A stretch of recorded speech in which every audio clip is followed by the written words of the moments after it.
lebih maju lagi. Selamat menyaksikan video ini, semoga video ini bisa bermanfaat bagi kita semua. Nah, berbicara tentang persaingan antar lembaga pendidikan, persaingan antar lembaga pendidikan ini merupakan suatu proses evolusi. Apa itu evolusi? Evolusi adalah makna persaingan antar lembaga pendidikan yang telah bergeser secara konteks, substansi, kemudian strategi dan polanya. Terdapat konsekuensi terhadap kecenderungan kompetisi dalam suatu pendidikan. Persaingan antar lembaga pendidikan ini merupakan suatu kenyataan yang tak terbantahkan dan berlangsung semakin ketat, sehingga kondisi sedemikian semestinya ini harus disikapi oleh sebuah lembaga pendidikan dalam berbagai langkah antisipatif jika mereka menginginkan eksistensi dan pengembangan secara berkelanjutan. Kemudian, bagaimana sih strategi yang dilakukan untuk menghadapi persaingan antar lembaga pendidikan? Jadi ada 5 strategi yang dilakukan, yaitu yang pertama, kita harus mengetahui pangsa pasarnya masyarakat. Jadi, secara umum, masyarakat ini terbagi menjadi 3 kelompok. Yang pertama yaitu kelompok masyarakat tidak mampu. Nah, biasanya mereka sangat peka terhadap biaya pendidikan.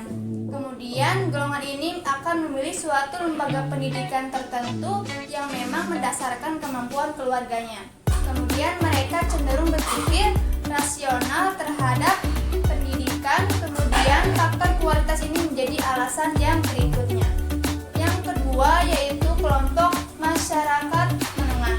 Nah, kelompok masyarakat menengah ini mereka cenderung berpikir situasional dan mereka berasumsi bahwa pendidikan yang berkualitas itu sangat penting, tetapi mereka berpikir relatif dan rasional terhadap anggaran biaya yang memang harus mereka bayar.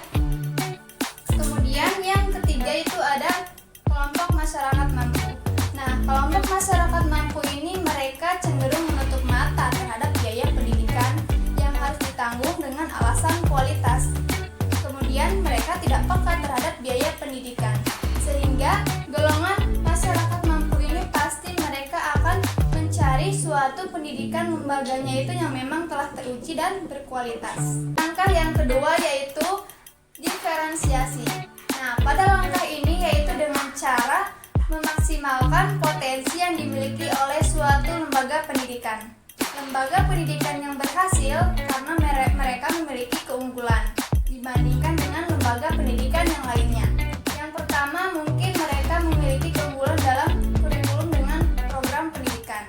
Kemudian, mereka mungkin mempunyai fasilitas dan kemudahan akses, terus proses pendidikan serta layanan pendidikan dan pasca layanan pendidikan. Nah, fakta-fakta tersebut itu yang akan mendorong menuju keberhasilan sebuah lembaga pendidikan serta mereka akan mampu bersaing dengan lembaga pendidikan yang lainnya. Yang ketiga yaitu disverifikasi. Jadi pada langkah ini yaitu melakukan tindakan dengan cara memperluas jenis layanan dan upaya peningkatan secara berkelanjutan. Kegiatan ini meliputi yang pertama yaitu menambah jenis layanan yang diberikan kepada masyarakat terkait dengan lembaga pendidikan. Misalnya menambah jenis layanan perpustakaan, kemudian layanan kantin, layanan koperasi yang berada di suatu lembaga pendidikan. Nah, kemudian yang kedua yaitu memperluas pangsa pasarnya. Bisa misalkan membuka lembaga pendidikan cabang di tempat yang lainnya, tetapi ini melalui upaya peningkatan terkait dengan jenis layanan pendidikan. Kemudian langkah yang keempat yaitu mengelola inovasi. Nah, pada langkah ini yaitu dengan cara menjaga persaingan antar lembaga pendidikan dan inovasi dalam sebuah lembaga pendidikan. Dalam hal contoh misalkan program pendidikan. Program pendidikan ini merupakan salah satu bentuk pemenuhan hak belajar kepada peserta didik. Kemudian ada media pembelajaran. Nah, media pembelajaran ini merupakan suatu teknologi pembawa pesan yang dapat dimanfaatkan atau diperlukan dalam proses pembelajaran, sarana fisik atau sarana komunikasi dalam suatu penyampaian materi. Kemudian ada pengelolaan lembaga. Nah, seorang yang mengelola suatu lembaga, mereka harus mematuhi peraturan yang telah diberlakukan oleh pemerintah dinas pendidikan. Kemudian ada metode pembelajaran. Metode pembelajaran ini merupakan suatu rangkaian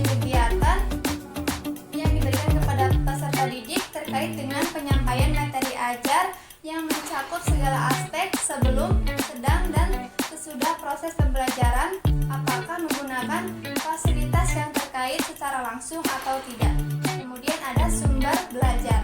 Nah, sumber ini diperoleh baik secara data, orang, atau wujud tertentu dalam sebuah lembaga pendidikan yang diberikan kepada peserta didik untuk kemudahan dalam proses pembelajaran serta untuk mencapai suatu kompetisi tertentu.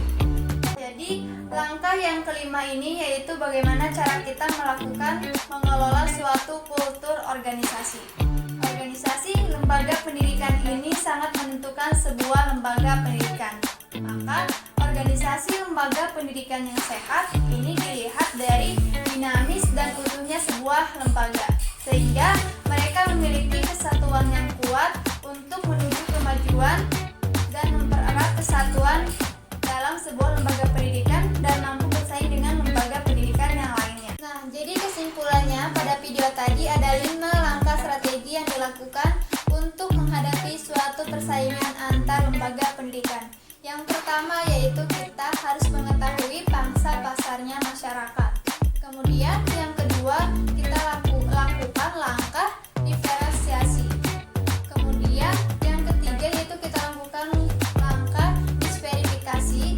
Kemudian yang keempat yaitu bagaimana cara kita mengelola suatu inovasi. Kemudian yang terakhir bagaimana cara kita mengelola kultur organisasi. Terima kasih yang telah menyaksikan video ini. Semoga video ini bisa bermanfaat bagi kita semua. Wabillahi taufiq wal hidayah. Wassalamualaikum